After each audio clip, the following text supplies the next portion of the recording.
네, 두 번째 시간은 오늘 해드린 자료입니다. 마태복음 13장 강의 8번 자료입니다. 51절로 52절 이 모든 것을 깨달았느냐 하시니 대답하되 그러하오이다. 예수께서 이르시되 그러므로 천국의 제자된 서기관마다, 천국은 예수님이고 천국의 제자된 서기관, 이런 제자들이죠. 그야말로 마치 새 것과 옛 것을 그 곳간에서 내오는 집주인과 같으니라. 여기 곳간이라고 했는데, 고라는 건 고지기할 때, 창고할 때 쓰는 그 고자예요. 옛날에는 시어머니가 곳간 열쇠 며느리한테 잘 안 주죠.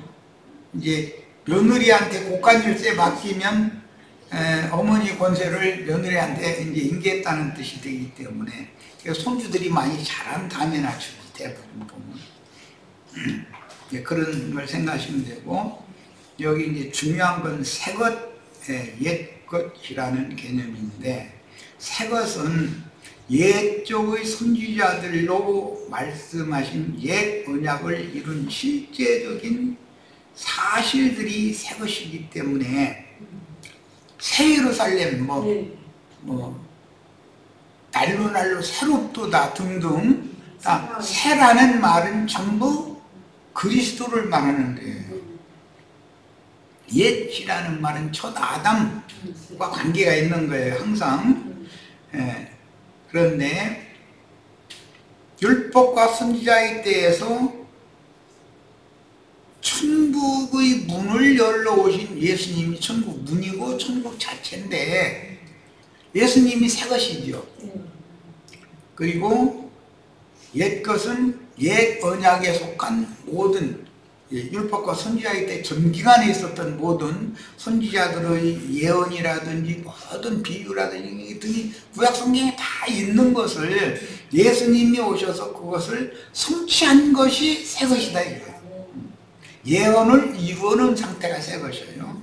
자, 그러면 옛 것이라는 것이 율법과 선지자의 때에 있었던 것만 옛 것이 아니고, 그 천년이 차기까지 해서 보면 신약의 교회 시대에 약속한 모든 것도 옛 것이 되겠죠.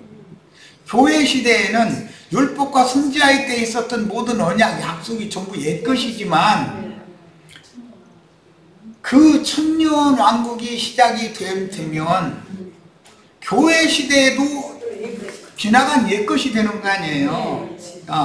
그러니까 항상 옛 것이 새 것이 되고 옛 것이 새 것이 되고는 반복해서 최종적으로 영원한 새 세계라고 하는 하나님의 새 창조 세계에 영원한 하나님의 나라는, 거기서는 매일 새로워지는 것이죠. 날마다. 그것이 영원한 하나님의 나라인 거다. 이런 개념을 잘 이해를 하셔야 돼요. 오늘 우리들도 세상이 새롭게 되는 것은, 우리 부모님 세대에는 밥 먹고 식탁에다가 빈 껍데기 이렇게 올려놔두고 설거지통에다 씻을 거 씻고, 나머지는 깨끗한 그릇에다 덮어가지고 냉장고에다 딱 갖다 넣기만 하면 되고, 밥하는 것도 버튼만 눌러놓으면 기계가 밥 다 했다고 또 뭐라고 밥을, 맛있는 밥을 다 했다나 뭐야, 얘기까지 해줘.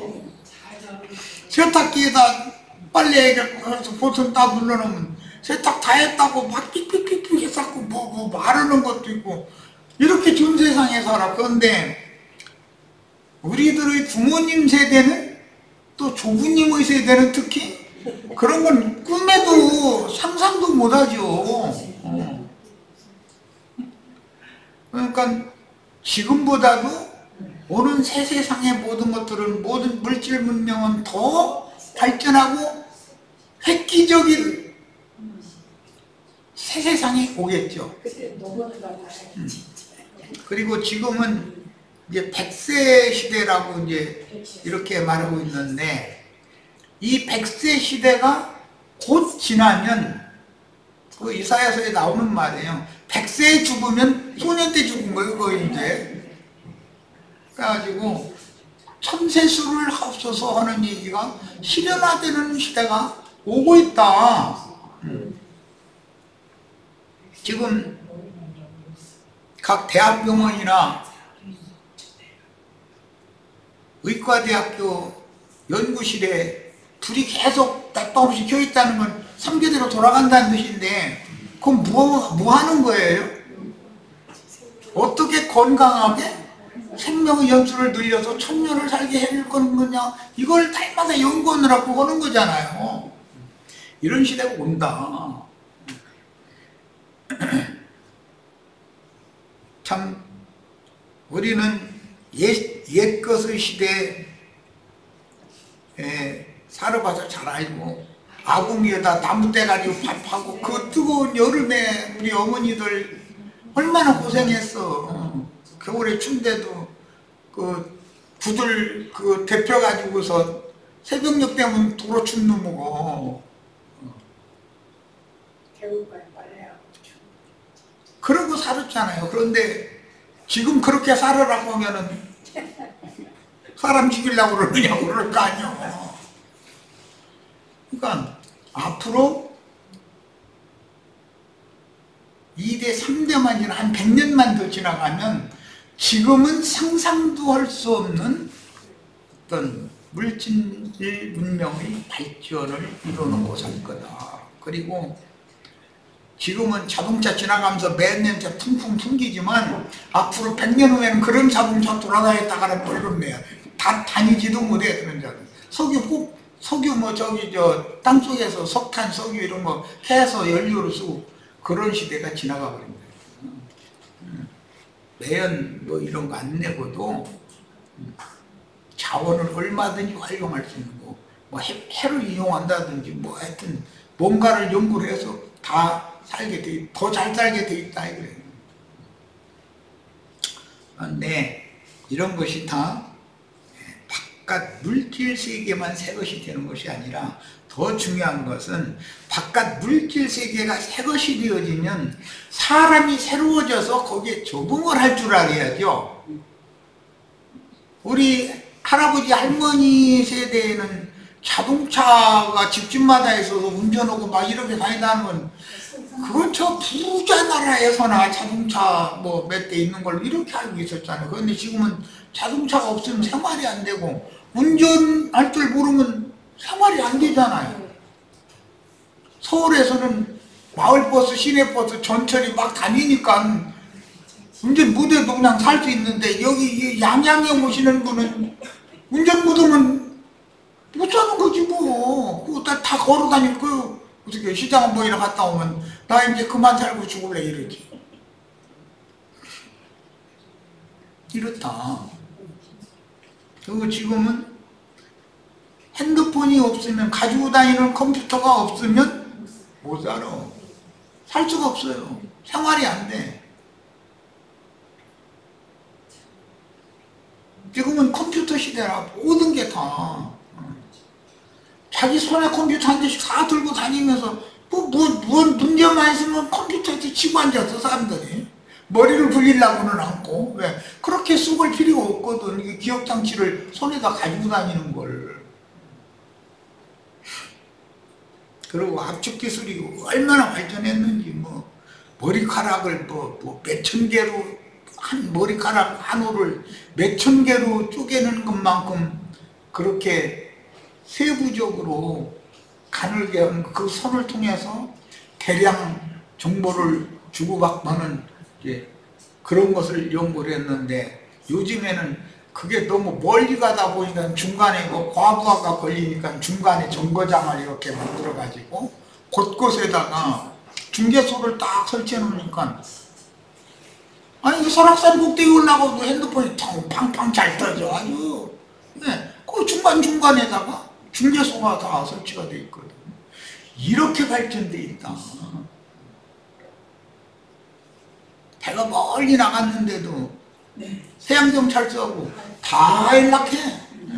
무선 통신으로 해가지고 지금 엔진이 꺼져가지고 배가 떠밀려 갑니다 하고 무전 딱 때리면 해양경찰서에서 딱 알고서는 해양경찰 배가 큰 배가 가서 조난 당한 때 다 끌어오고 다 그러잖아요.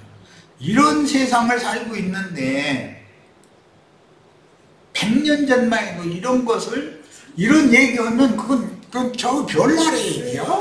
어느 별 얘기인데 이럴 거단 말이야. 그런데 앞으로 100년 후에는 우리가 지금 하는 이런 얘기하면 그 구닥다리 같은 소리 하지도 말라고 그럴 거 아니요. 우리 손자의 손자 때 가면 아이 그 쾌쾌 먹은 옛날 얘기 저 오랭이 담배 피던 시들 얘기 하지도 말라고 이럴 거 아니에요. 우리 저 자식들만 해도 6.25 때 내가 고생한 얘기 그런 얘기 하면은 아이 지금 그런 얘기 할 때냐고 듣기 싫어한다니까. 아버지 고생하셨느냐고 이렇게 들으려고 하면 듣기 싫어버려. 지금 시대가 그런 얘기를 때냐고 이래버리지. 그래도 혹시 모르니 뭔가 우리는 김정은이라든지 뭐 북방민족이나 남방의 일본이나 이런 또 우리가 침략을 당하지 않는다는 보장이 없으니 너희는 너희 자식들 애국관을 잘 가르쳐야 되고 국가관을 확립시켜야 되고 그런 얘기하면 쾌쾌한 소리 하지 말라고 이래버려. 그 쾌쾌한 소리가 아니고 나는 몸으로 경험을 했기 때문에 전쟁하면은 어마어마한 피해가 온다는 걸 아는데 전쟁이라니 너무 추상적으로 생각하고 안 들으려고 그런단 말이야. 그러다가 진짜 그런 일이 한번 닥치면 지금은 우리가 경험했던 6.25 전쟁과는 전쟁 나오면 비교도 안 되는 그런 이제 화력이 발전이 돼 있는데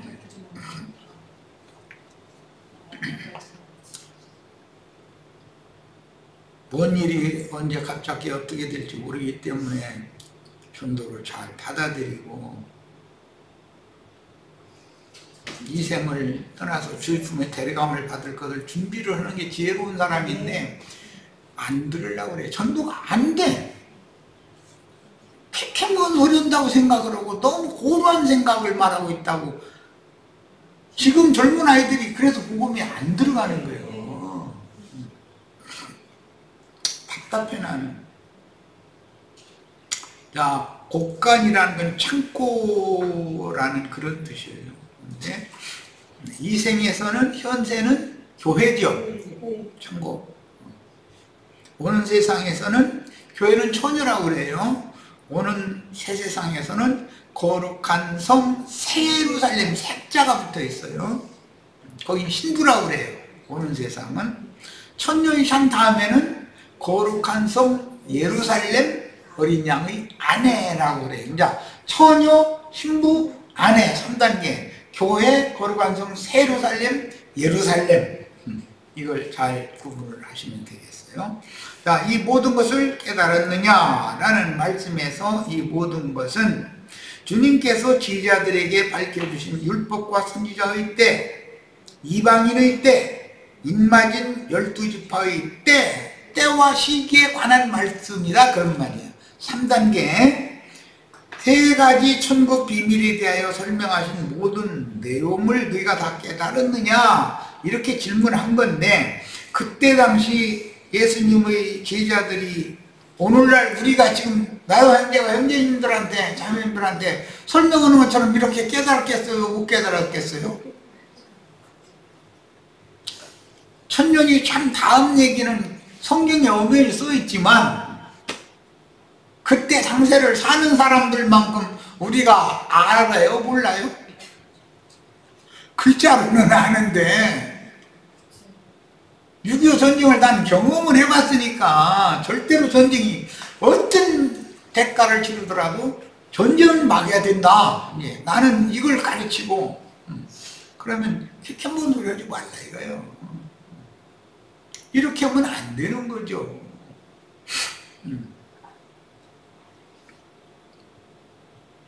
그 천년이 찬 다음의 영원 세계로 넘어갈 때의 그때 당시 사회의 현상이라는 것은 우리는 다만 그냥 상상 대충 바다가 다시 있지 않고 뭐 뚝다고 아이고.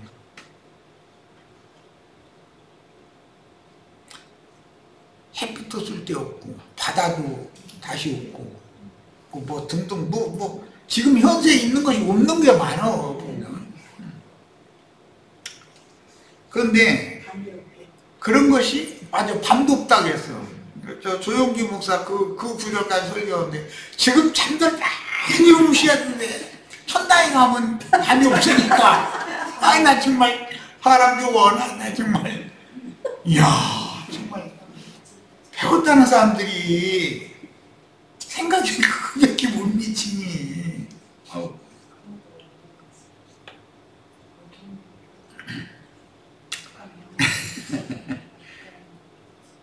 어떻게 옛사람에게 말씀하신 율법과 선지자의 때가 종결이 되고 새 사람에게 영과 생명의 말씀으로 재해석하여 말씀하시는 은혜의 때인 교회 시대로 이어지며 이방인의 때가 어떻게 또 종결되고 오는 새 세상으로 나타나서 그 천년이 차도록 영원한 복음이 매 세대에게 전파되다가 최후로 복과 마곡의 전쟁, 크고 흰 보좌의 심판대 이후에 영세로 들어가는 그런 과정에 대해서 예수님은 마태복음 13장에서 이미 예언을 해놨지만 그때 당시 지휘자들이 오늘 우리가 여기 앉아서 이런 말씀을 나누리라는 걸 상상이나 했겠냔 말이에요. 우리가 천년 후일은 상상도 할 수 없는 일이죠. 이와 마찬가지다. 그러니까 내가 오늘 오면서도 우리 자매고들이 얘기했는데 저 연약한 저 초식 풀이 그게 들풀들이 길가에 저렇게 아름답게 하나님의 영광을 노래하고 있는데 사람 보고 저기 이 더운 이 대학교 때 하루 종일 그렇게 계속 서 있으라고 하면은 그건 되지도 않는 일이고 하루만 좀 종일 그러고 대학교 때 서 있으라고 사람 죽이려고 그러느냐고 그럴까 했냔. 그런데 걔는 하나님의 영광을 나타내면서 꽃을 피워서 사람들을 기쁘게 했다. 그러니 그게 생명력이 얼마나 사람보다 더 강하냐 이거예요. 난 그걸 느끼는 거예요.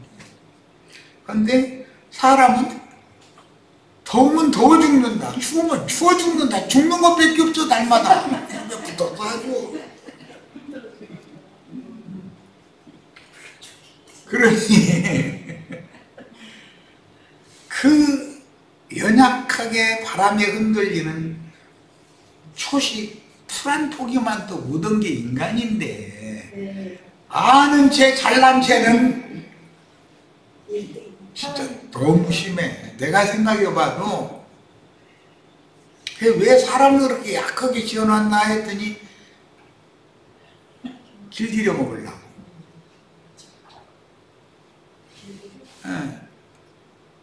강한 사람은 길들이기가 어려워. 내가 그 어릴 때 꽃들이 꿰는 거 황소 길들이는데 참 그때 내가 알았어.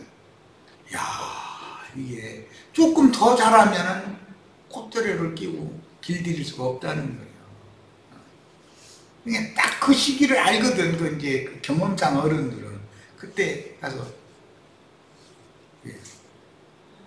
새우도 불달고 콧구멍에 꽉 찔러서 나무 딱 갖다 껴가지고 해서 묶고서는 그건 딱 묶어놓으면 이제 그다음부터는 꼼짝달싹 보내는 거지 뭐.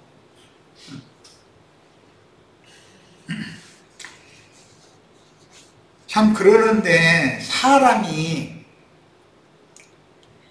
하나님의 그 영과 정신으로 사람의 혼을 꿰뚫어가지고 콧두레를 한 얘기가 시편 105편에 나와요. 그 요셉 이야기인데 거기 보면 요셉을 잡아가지고서 콧두레에 껴가지고 그 혼을 하나님의 생명줄로 꿰뚫어가지고 이쪽으로 가려면 이쪽으로 이렇게 잡아다녀 뒤에서 하나님이. 그래가지고 요셉을 길들여 가지고 애굽의 내노라 하는 장로들을 다 억을 수 있게 만들었다. 젊은 요셉이. 그러니 하나님이 얼마나 전능하신 분이야. 예, 잘난 체하고 고개 흔들면 저만 아프죠.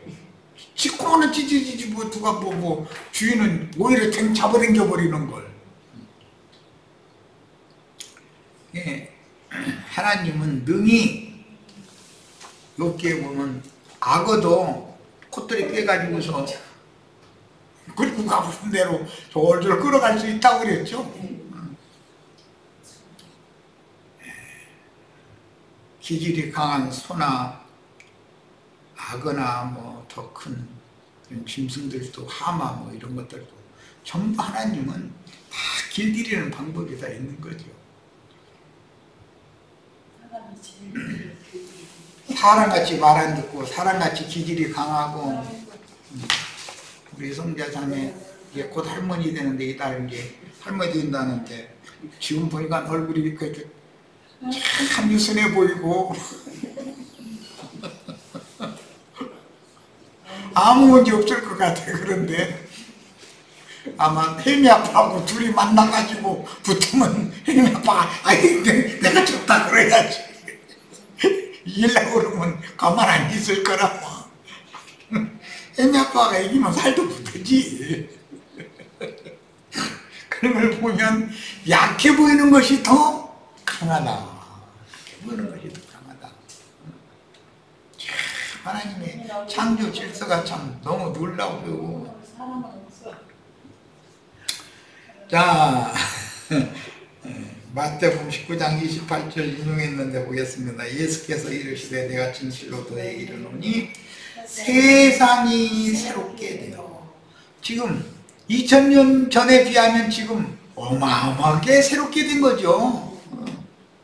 자, 세상이 새롭게 되기 위해서는 옛 것을 심판해야죠. 그래서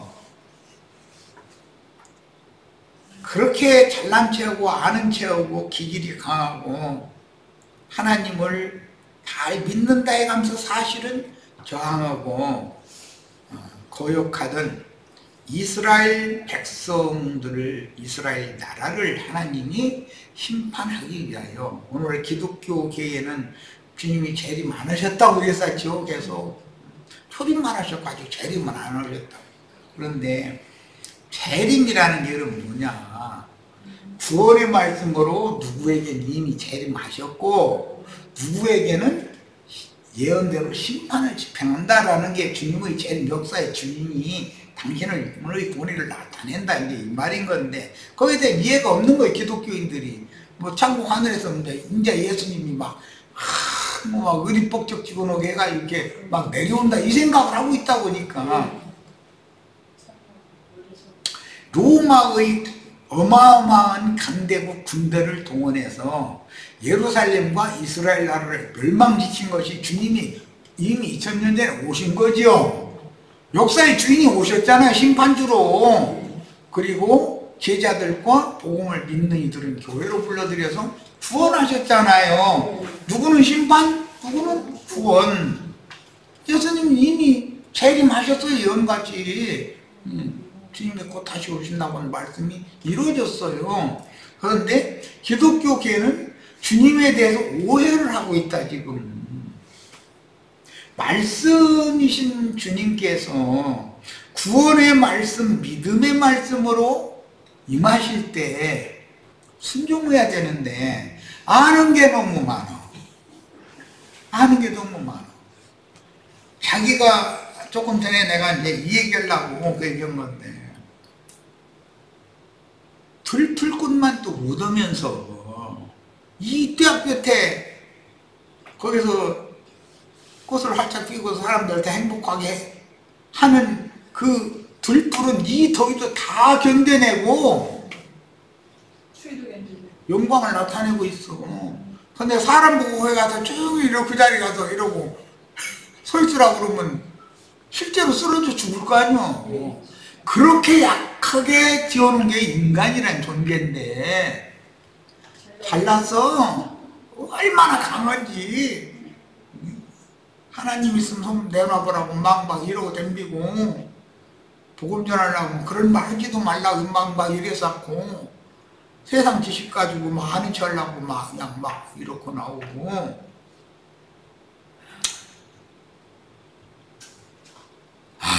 그런 걸 보면서 참 전능하시다는 말씀에 대해 나 새롭게 생각하는 거는 나 같은 이렇게 강하고 기질이 강하고 아집이 세고 이런 사람도 무릎 꿇려놓고서 콧대를 깨가지고 꼼짝 못하게 깨고 주소리 말 따라와. 너 앞장서려고 하지마. 내가 길림도 헌내 뒤따라와. 그렇게 하면 기분 나쁘거든. 뒤따라오라면 기분 나쁘잖아요. 세상 나라에서도 예우가 대통령이 앞에 가면 대통령 부인이지만 바로 옆에는 안 가죠. 한 발짝 뒤따라서 옆에 가지. 이렇게 법이 그렇다면 법이.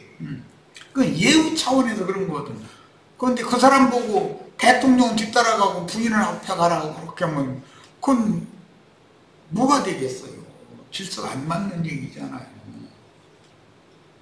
그런데 사람은 이런 이치를 너무 모른다. 질서의 하나님에 대해서 너무 무식해. 무식하면 용감하다고 그래. 세상 말로도.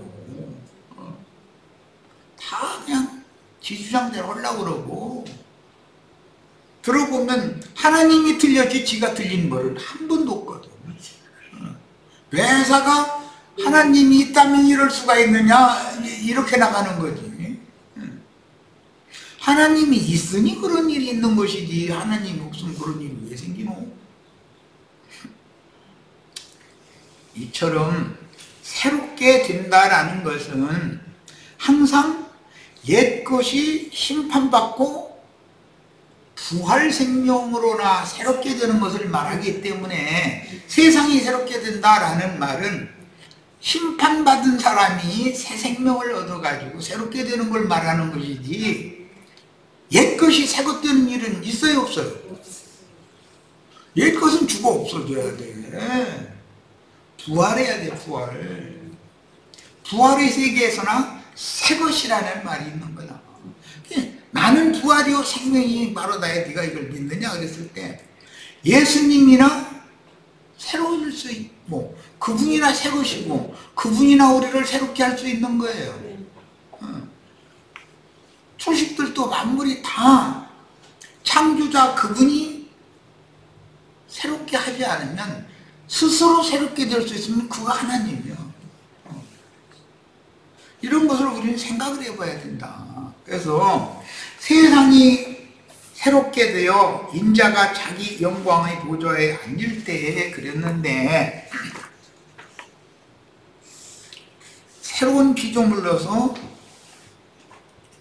만물의 영장인 사람이 그리스도의 발 아래 무릎을 꿇고 눈물을 흘리면서 자신이 얼마나 무지하고 완고하고 완악한 죄인인지에 대해서 깨닫고 뉘우치면서 눈물을 흘리고 용서받은 이후에나 하나님의 영광이 나를 통해서 나타날 수 있는 것이기 때문에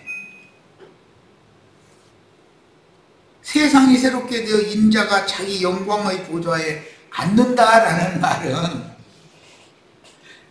우주의 창조자께서 그분의 힘이 나의 돌이키고 새 생명을 얻은 새 심령과 새 마음에 그분이 임해서 보좌를 삼으셔야 된다라는 말이지 어디에 예수님 앉으시라고 금의자를 딱 멋있게 만들어 놓으면 거기로 예수님이 오실 리는 없잖아요. 오늘 이런 말씀을 통해서 세상이 새롭게 된다 이 말은 사실은 나 자신이 새로워져야 된다는 것이 중요하다. 새 영광, 새 마음으로 내 자신이 새로워져야 주님께서 나의 새 심령과 새 마음에 오셔서 좌정, 임재 하셔서 나를 새 세계로 이끌어 가실 수가 있다는 뜻인 거다. 오늘은 여기까지만 할 겁니다. 그래서 나를 따르는 너희도 12보좌에 앉아 이스라엘 12지파를 심판하리라. 이 말씀이 계시록의 4장 이후에 이제 쭉 나오는 말씀에 보면 어린 양의 보좌가 있고 보좌 주위에 12보좌들이 있죠. 24보좌지. 24보좌들이 있죠. 거기 네 생물들이 거기서 찬송을 한다고 그랬어요. 장로들은 자기의 멸관을 어린 양 앞에 다 벗어 던진다고 그랬어요. 그럼 뭔 뜻이요?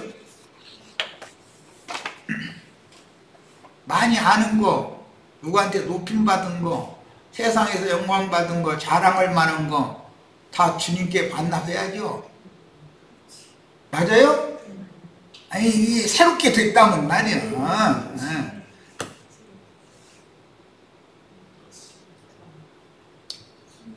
그게 사실을 알고 보면 나 잘난 것이고 기질이고 그것이 영광이 아니라는 거예요. 그것을 보고 썩어질 영광이라고 그래요. 썩어질 영광이라고 하는 벗어버리고 그리스도께서 주시는 영광을 함께 찬양하고 누려야 된다. 이것이 새 세계의 우리 진입이다. 오늘은 여기까지 해서 마칩니다. 오늘 집회 모두 마칩니다.